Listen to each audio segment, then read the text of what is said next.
PTI को ज़िमनी इंतखाबात में सियासी धचका कैसे लगा? कौमी असम्बली के 8 हलकों और पंजाब असम्बली के 3 हलकों के ज़िमनी इलेक्शन के नताइज ने इमरान खान की सियासत के मुस्तकबिल के रुख का तयन कर दिया है। उन्होंने खुद इसे अवामी रेफरेंडम करार दिया था। उन्हें अपनी 100% कामयाबी का यकीन था, क्योंकि ये तमाम नशिस्तें PTI ने खाली की थीं। लेकिन कौमी असम्बली की 2 नशिस्तों पर उन्हें शिकस्त हुई। उन्होंने बैक वक्त 7 हलकों से इलेक्शन लड़ा, जिसमें से वो 6 नशिस्तों पर कामयाब हो गए। लेकिन कराची में पीपल्स पार्टी के अब्दुल हकीम बलोच ने 10,000 वोटों से उन्हें हराकर ये साबित कर दिया कि बहरहाल इमरान खान नाकाबिले शिकस्त हरगिज़ नहीं। नताइज ने साबित किया कि वो अभी तक मकबूल लीडर हैं, लेकिन पीपल्स पार्टी के कारकुन से शिकस्त उनकी साख के लिए सवालिया निशान है।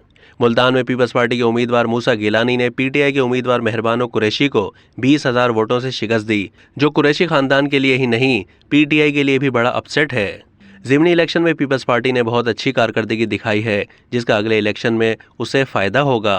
PTI को ये सियासी धचका इन ज़िमनी इलेक्शन के नताइज से ज़रूर मिला है कि उनकी छोड़ी हुई 2 नशिस्तों पर अब हुक्मरान इत्तेहाद के मेंबरान बैठेंगे। पंजाब में मुस्लिम लीग नून की कारकर्दगी अच्छी नहीं रही। फैसलाबाद और ननकाना साहब की नशिस्तों पर उनकी शिकस्त का मार्जिन 2018 के मुकाबले में बढ़ गया है। अगरचे ये एक फैक्टर ज़रूर है कि इमरान खान पार्टी लीडर थे और मकामी उम्मीदवारों के मुकाबले में उनकी शख्सियत का लेवल बड़ा था। दूसरा फैक्टर यह है कि पंजाब में PTI और काफ लीग की मखलूत हुकूमत है। ताहम इसके बावजूद नून लीग को अच्छी कारकर्दगी दिखानी चाहिए थी, क्योंकि पंजाब को नून लीग का गढ़ तस्वुर किया जाता है।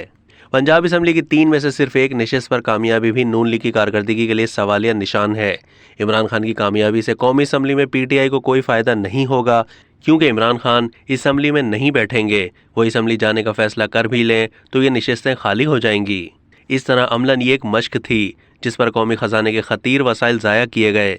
इस ज़िमनी इलेक्शन का एक पहलू अहम है कि इमरान खान ने इस ज़िमनी इलेक्शन की भरपूर इंतखाबी मुहिम चलाई, बड़े बड़े जलसे किए, जबकि PDM की क़यादत ने अपने आप को इंतखाबी मुहिम से दूर रखा और मकामी उम्मीदवारों ने अपने बलबूते पर यह इलेक्शन लड़ा। इमरान खान इस्लामाबाद पर चढ़ाई की कॉल के लिए ज़िमनी इलेक्शन के नताइज के मुंतज़िर थे। अब देखना यह है कि वो ये कॉल देंगे या असम्बली वापस जाकर हुकूमत से मुज़ाकरात का रास्ता इख्तियार करेंगे, क्योंकि इस्लामाबाद में अब मौसम सरमा शुरू होने वाला है और सर्दी में धरना देना उनके कारकुनों के लिए आजमाइश होगी। 10 अप्रैल को जब इमरान खान के खिलाफ अदम एतमाद की तहरीक कामयाब हुई तो शिकस्त से मायूस होकर सदमे की कैफियत में उन्होंने असम्बली छोड़ने का जज्बाती मगर गैर सियासी फैसला करके न सिर्फ अपनी बल्कि अपनी पार्टी की सियासत को इम्तिहान में डाल दिया। उनकी पार्टी के साबिक सेक्रेटरी जनरल और सदर मुमलिकत डॉक्टर आरिफ अलवी भी ये कह चुके हैं कि असम्बली छोड़ने का फैसला इमरान खान ने फ्रस्ट्रेशन में किया था। इससे बहरहाल ये साबित हुआ कि इमरान खान सियासी फैसले हिकमत और दानाई या मामला फहमी के बजाय ज़िद और अना की असीर होकर करते हैं, जिसके बहरहाल सियासी मुज़मरात होते हैं। इमरान खान को इस जज्बाती फैसले की भारी कीमत अदा करनी पड़ी है। उनके 20 मेंबरान कौमी असम्बली मुनहरिफ हो गए।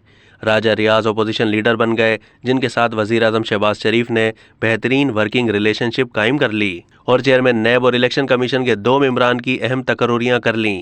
इमरान खान की गलत सियासी अप्रोच की वजह से पिछले 6 महीने से अमली तौर पर हुकूमत को वॉक ओवर हासिल है। अब तक के लिए इतना ही। मज़ीद मालूमात के लिए डेली जंग के YouTube चैनल को सब्सक्राइब कीजिए।